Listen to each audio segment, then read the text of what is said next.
My name is Rafał Kulczycki. I'm a director of the development department of the city of Krakow.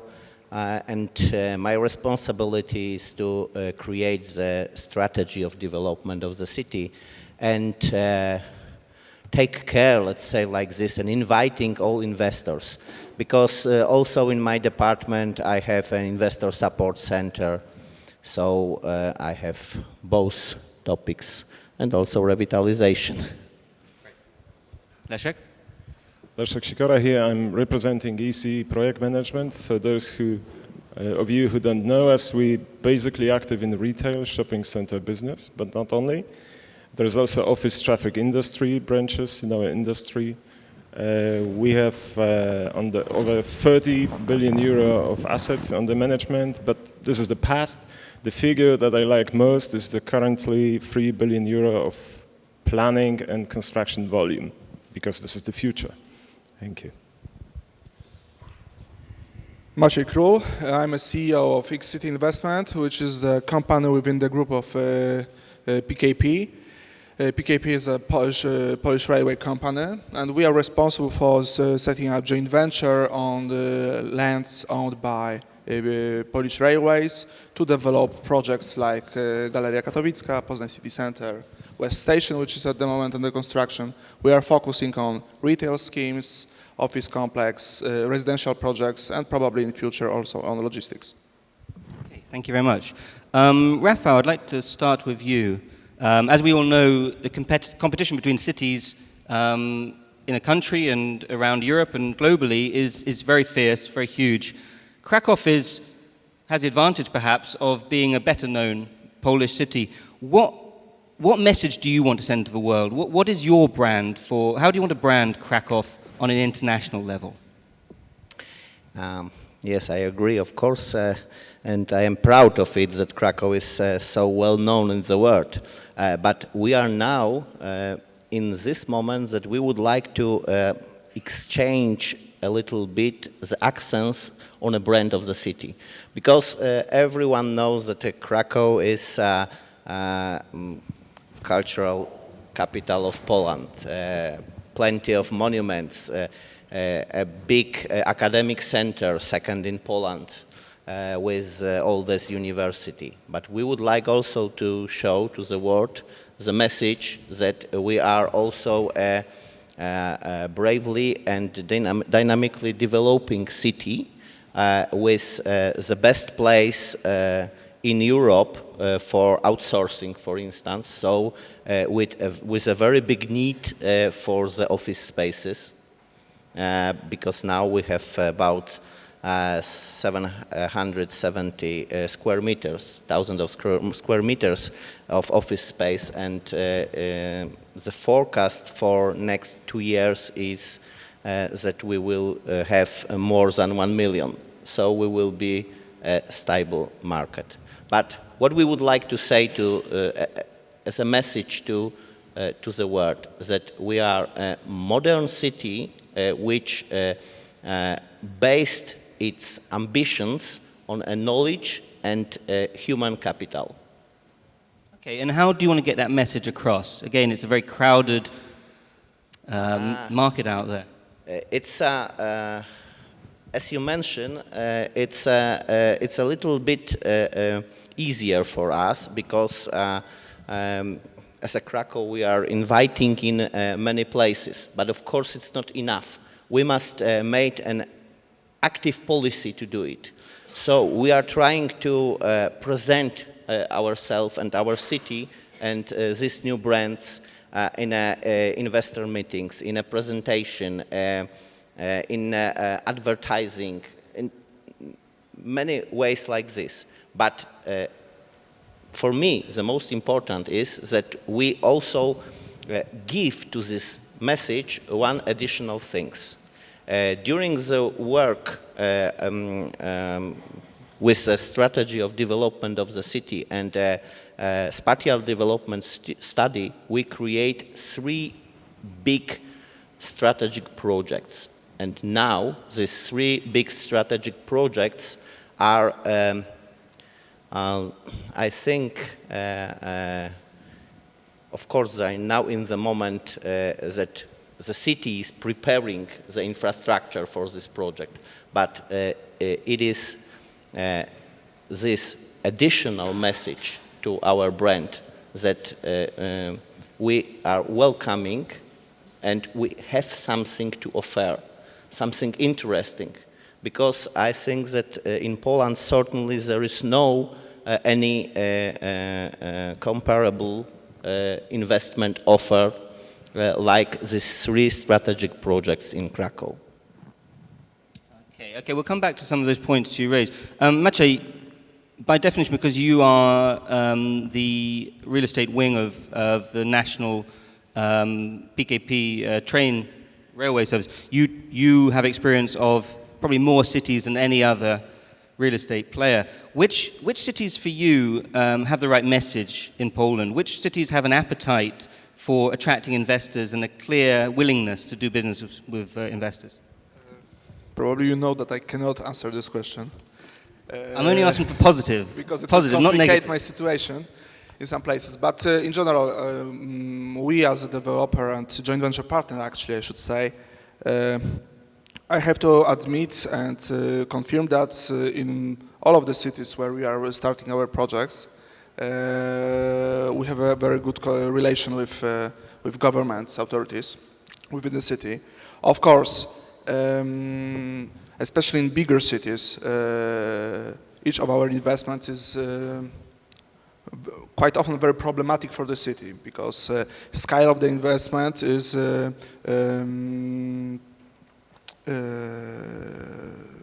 forcing the city to improve the infrastructure. Quite often they are not ready also on the investment side, on the financial side, to adjust the location to the project which we are trying to drive in. And the problem is also the fact that we quite often, of course, are a partner in such infrastructure investments, but quite often the frame within the city is not adjusted for the further development. I think that the problem is much bigger because from my perspective, I'm sure that it was said during these 2 days quite often, the cities should become should act as an asset manager. Because at the end, asset manager. Asset manager, yes, because they are responsible for creation of the development on all of the fields, employment, economic growth, and they are creating the environment and surroundings. And at the same time, I know that quite often they do not have the tools, proper tools, to realize these functions and to achieve these targets. From my perspective, the most important is the behavior of the cities, and I have to admit that no matter when we talk about bigger cities or even smaller cities like Konin or Mińsk Mazowiecki, in all of the cities we have a very good cooperation, and we see that city councils especially recognize all of these investments, especially in the city centers, as something what is very important to improve the quality. Okay, you say they don't have the tools. What tools do you mean? Is it financial tools, or what tools do they need, and how can they get them? I think that's very important is the access to the financing. This is very important, and especially on the investment side in the infrastructure. And probably this is the biggest problem, because on the legal side, I think that there are solutions, no matter when we are talking about the investment process or the planning. But the financing is the bigger problem. Okay, is the financing there, if they can find it? I mean, or is it just a lack of financing? Well, it's in many cases it's a problem that during the last 10 years we have access to the European Union funds, which are very helpful in making these changes. But still, the needs are much bigger than the access to the funding. And also, another issue, the scale of the investments is so big that at the end, quite often, also experts are limited to create all of these projects. There are limited experts on Exactly, because it's not so easy. Well, even when we look on the commercial market in Poland, I'm on the commercial market for the last, let's say, 15 years. And still I see that, there was a long period of time when we were, as a Polish members of this market, we had to focus and follow our partners from abroad who had a better experience because their markets were better developed. They had the knowledge proper to create the situation. At the moment on the commercial market, we at the moment, let's say, we are becoming, our staff is becoming, I would say, self-sufficient. Based on the people who started 10, 15, 20 years ago. But on the infrastructure side, in my opinion, when I observe this also within my group, I know that the scale of the investments is very problematic because quite often people who should make the projects, drive this as a project managers, or quite often be responsible for the financing, are very limited, and this is the problem. Okay. Leszek, any comments on that? I mean, what advice would you give to a city in terms of, embracing investors and making it easier for them? Quite a number of subjects you both touched. We are in a fairly simple business because we do build shopping centers, but on the other hand, this is a high volume investment, each and every case. So what we are looking for is the happy crowd of the affluent customers. At the end of the day, we are in a consumer business, as I say. So what you said about Krakow and the strategy to reinvent Krakow is something which cheers me up quite a lot because we have our most successful center in Poland is located in Krakow. This is Galeria Krakowska. It has like 40 million customers every year passing through the gates of Galeria Krakowska. And I think we are, I don't want to call it the Barcelona syndrome, but probably you are suffering a little from the Barcelona syndrome, like the total influx of tourists is a little frustrating. At the same time, it's the source of income for the city. So therefore, the idea of reinventing your city is something which I find unique in Poland. Because it's like not only yielding on what's given, because the Krakow has been invented a long time ago as a tourist destination, as a university destination as well. But looking into the future, reinventing the city is something unprecedented, I would say, in Poland.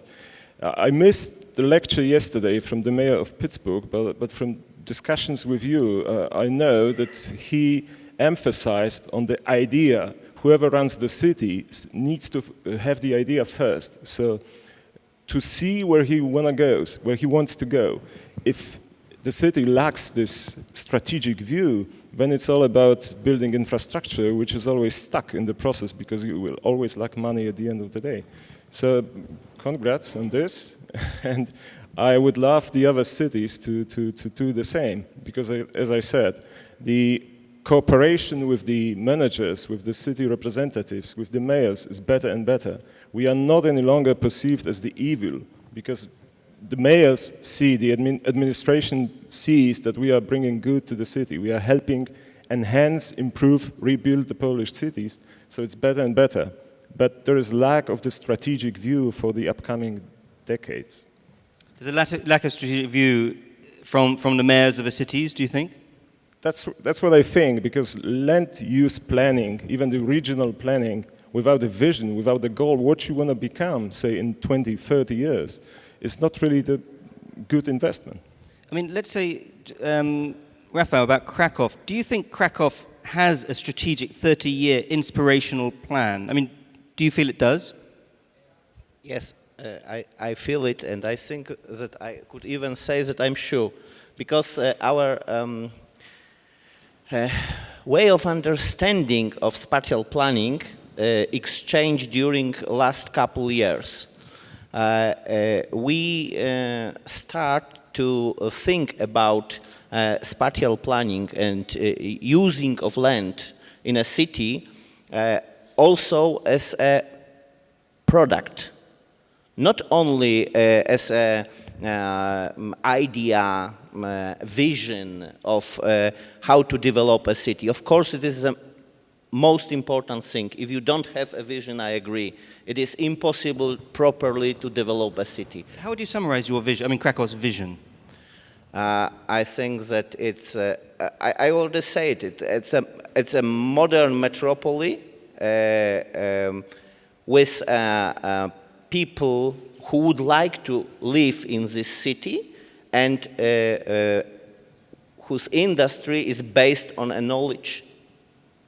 Okay, can I ask you just about, because again, universities has come through last ULI's conference, this year's, and it's just impressed on me so much how successful cities emphasize the importance of universities. Krakow has, I would say, Europe-famous, maybe, university, Jagiellonski University. Yeah. But it was interesting, again, last year, they had a man from Manchester who had been leading Singapore's creation of a university, and he said the most important thing was English. Everything should be in English, everything. And now, apparently, it's one of the most successful universities. Polish is obviously pretty inaccessible. But then maybe there's an advantage that in Germany and France, maybe these countries are less willing to surrender their language, of course. Could Jagiellonska be in the top 10 European universities? Is there a plan for that? Could that be done? Because then you're revitalizing your city in a very natural way. What would you say? I think that the problem of universities is one of this question already my colleague mentioned. It is not a tool in the hands of the local government. It's a tool on the hands of central government. What we could help and what we could do, we could create a school for elementary school for English speaking lessons. And of course we could work together with the academic center, it means all universities which are in Krakow, to promote the possibilities. Of course we could help with the infrastructure, with the buildings, with the venue, for instance, new buildings of universities. We built, it means the city helped with building of the new campus of Jagiellonian University. What did you give in that context, in that example? Infrastructure, and we help with conversation, let's say like this, with private owners of the land, because it was a little bit easier for us than for authorities of the university. And all the infrastructure, and of course we gave the spatial development plan to realize it properly and immediately. But answering your question, certainly Jagiellonian University would like to be in top 10, but still this very honorable and old university trying to modernize itself, and of course it has a long way to do still to reach this top 10, because I think that the problem of Polish science is a little bit too less impact for real business, and it is in Krakow, for instance, Technical University, AGH, has the best contact with the business, and sometimes it happens that investor is coming to the university and would like to cooperate. I'm not talking about Jagiellonian University generally. I think it's a problem in most Polish cities where there are academic center, and this investor doesn't have any partner to discuss. And it is a very difficult problem. To convince the authorities of the universities, and we are trying to do it as a city also, to cooperate with the business, because it's the future, it's a normal way of doing in all the world. That's encouraging that it's on your agenda. Yeah. Greg, you mentioned a lot of research you've been doing. One of the things you published a report on business-friendly and investment-ready cities. And I was wondering, if you can highlight some points that the most successful cities are doing in this regard. Your microphone there, yeah. Well, in terms of investment readiness, what cities are doing is essentially understanding what their assets are. So we've talked about universities, we talked earlier about city centres, but most cities will also have a waterfront.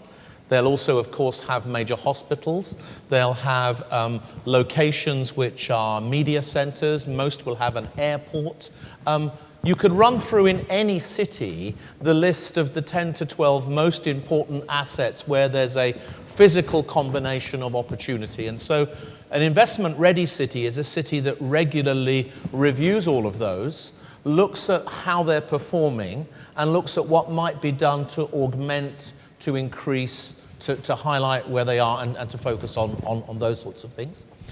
Most of those investment-ready cities will provide some kind of concierge service for investors, a liaison function that enables investors rapidly to get not just information but also accessibility to conversations about particular locations. They'll also provide opportunities for different kinds of investors to meet each other, because an awful lot of these investment partnerships are a capital provider with a local expert doing something together.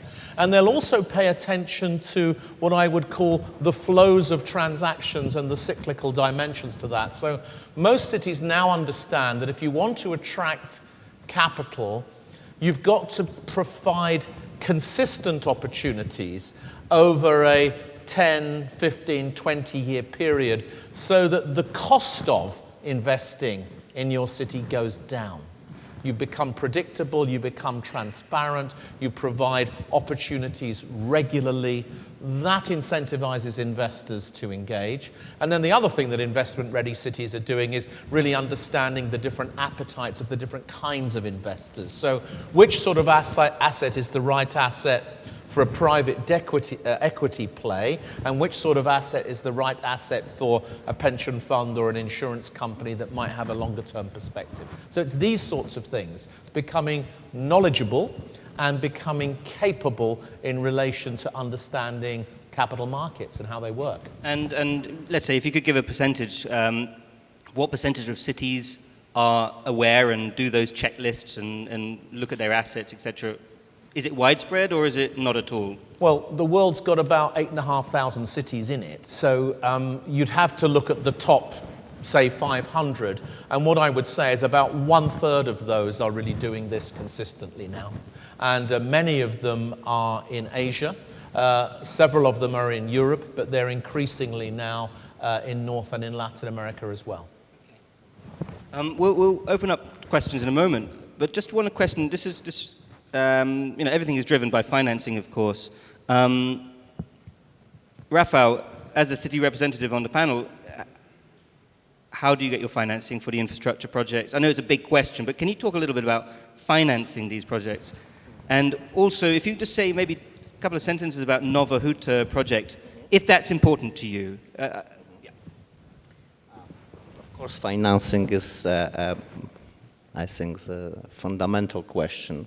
To prepare any part of the city to be well invested, you must create a good and sustainable infrastructure. You need, of course, because any city has no power to do it itself. So it is necessary to find money for it. Of course, European funds are very helpful. As you mentioned, a lot of infrastructure was built from this money. But still, I agree, it's a gap. Still, it's a gap. It's not enough. 2 years ago, when we are started about a new perspective of UA financing, and it was a decision to create the financing instrument for the metropolitan areas called ZIT. It's Integrated Transport Investigation. And this instrument was created to give a chance to the metropolitan area to create its own ideas how to develop the infrastructure and transport investitions. And what was the result? Result was rather sad because 95% of the money in each Polish city, the communities would like to put on an infrastructure investigation. Only 5%, and of course it is impossible. Everyone who know a little bit about European funds knows that such a structure is impossible in this EU funds perspective. So it must be combined, and it made a very big unsatisfaction, especially in the little communities. In Krakow, we will say, okay, we will fix to do what we need to do. But the little communities, the satellites communities of Krakow, doesn't have this chance because they don't have such a big budget. Okay, where can they get the financing from? I mean, I understand. Still are the other programs of UA funds which could, POIŚ, for instance, which could give money for infrastructure, but it's still not enough because also it is necessary to discussion with the central government because some investigation has to be financed from the central money. For instance, City of Krakow creates the idea that because we have such a huge number of tourists and our transport problem and smoke, air pollution and things like this, so we would like to create a metro. Of course, metro is not possible to build by the city money. So we start to discuss with the government. And now we have a promise from the central government that they will give us the money for the visibility study. Now only for the visibility study, and we will see what will happen after. It is really difficult. Of course, sometimes it happens that we made an agreement with a private investor, and some part of infrastructure is built by investor. And coming to the Nowa Huta, because it is a good example. It was a big international competition, architectural, urbanistic rather say, competition to create the idea of developing of this post-industrial area. It is very important for the city because it's one of the fourth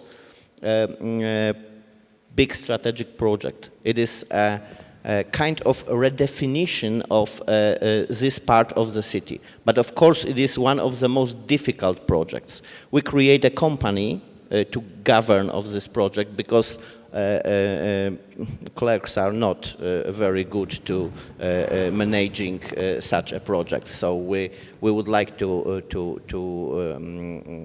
employ experts to do it.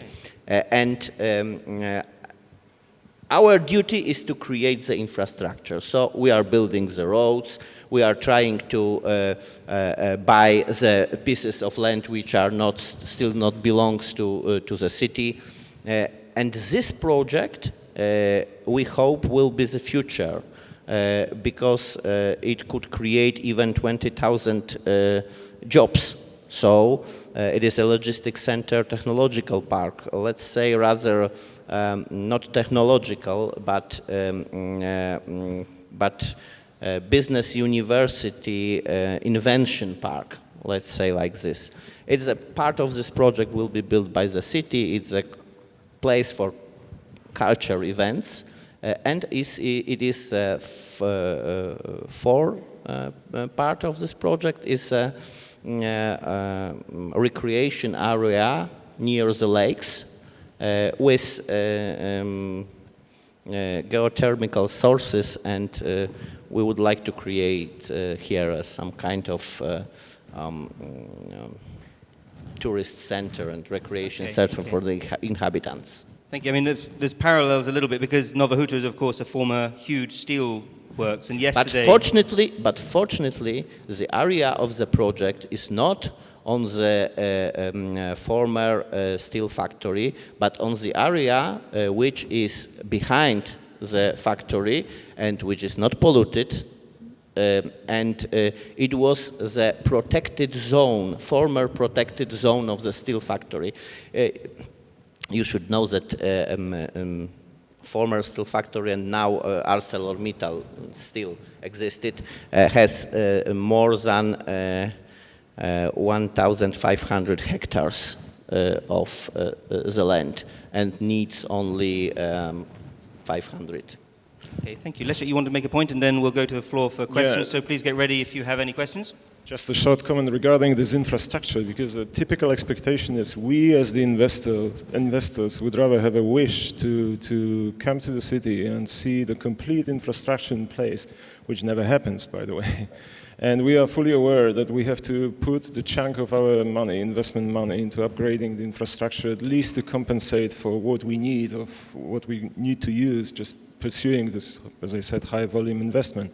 But we look at these infrastructure issues from a different perspective. Again, we are in the regional cities, and we want to have, I'm repeating myself, but this is very important, we want to have a group of happy, affluent customers who are not supposed to leave for Warsaw, which is the Polish reality.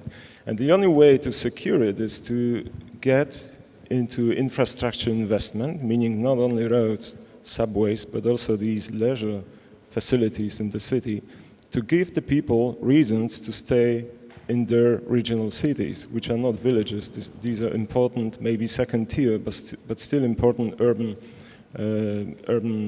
nodal points. So this is what we are looking into when deciding on the investment quite recently in Bydgoszcz. Bydgoszcz is probably the city, particularly non-Polish speaking audience, who you may never come across.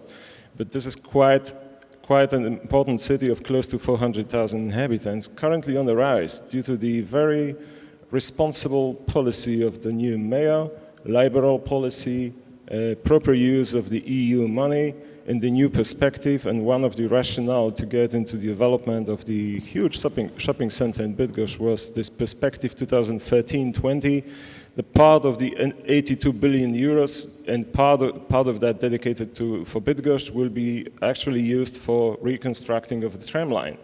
Not the roads, who may, at the end of the day, somehow increase the sprawl and bring people out of the centers, but to invest in the connectivity within the city and the new tram line. Quite rare species these days. One more additional thing. Coming to this infrastructure, sometimes if it is a big city, as a Krakow, second biggest city in Poland, fortunately we doesn't have demographical problems. We have a plus saldo of migration also. But for us, for instance, much more important is to finish finally the third ring of the city, the north part of the third ring.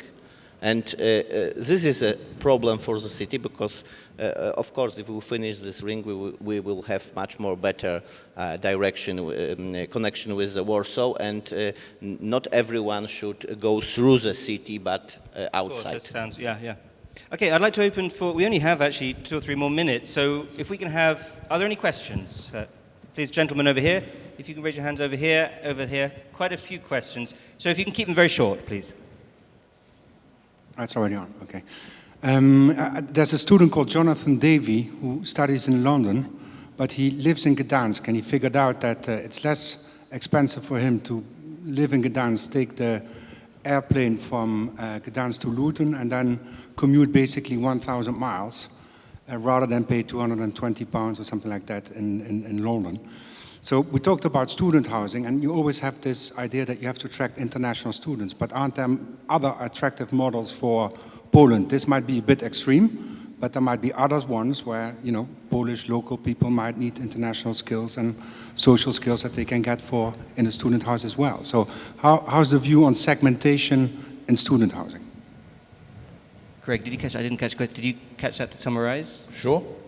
Well, what the question was? Yeah. Yeah. So the question was that there's an anecdote about a young man who lives in Gdansk and studies in London. He does a long-distance commute using a cheap airline to fly to Luton. So when we talk about the opportunity that's around students and universities, it might not be just about the localization of that. What are the other opportunities to develop in relation to universities? Yeah? Okay, thank you. We'll take that in a moment. So another question, please. Gentleman here. Artur Tusochowski, Tarakasa. I've got a question about Krakow. Krakow is considered the #1 high-tech hub in Poland, and right now with the strong competition from Wrocław and Łódź, what's your strategy to maintain it, and what's your plan with regards to that? Okay, and one more question over here. If you can just remember that question. Over here. So one more question regarding Krakow, #1 outsourcing location in Europe, #9 in the world, and yet, and one of the lowest vacancy rates of any offices in Poland. And yet, this is kind of a city that most institutional investors have a love-frustration relationship with. And the reason being there's no central business district. And everything that's being built in terms of offices is in the periphery of Krakow. As a matter of fact, there are less than 5 truly centrally located modern offices in Krakow. Could one think going forward that Krakow would be open to more redevelopment and change of views of centrally located historical buildings in Krakow to become modern office schemes, similar to what we have seen in Warsaw with Lipiński Passage and now also Hala Kościgi? Coming to the first question, I think that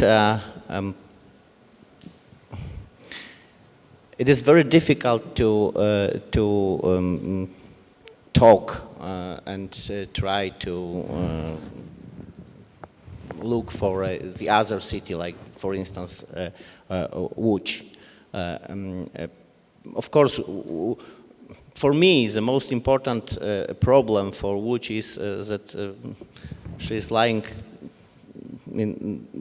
too near of Warsaw, and a lot of people who would like to work, to exchange lives, come to Warsaw to work here. And in Krakow is but the success, for instance, for the revitalization of the Łódź city, it's really something great. But they have the problem, real problem of revitalization. The attractiveness of the city, the attractiveness of investment, the attractiveness for people who would like to live here, it's something which should be a topic of a list of interesting of the city authorities. So I think that every big city in Poland have his advantages, have its problems also. But if you try to understand what should be done to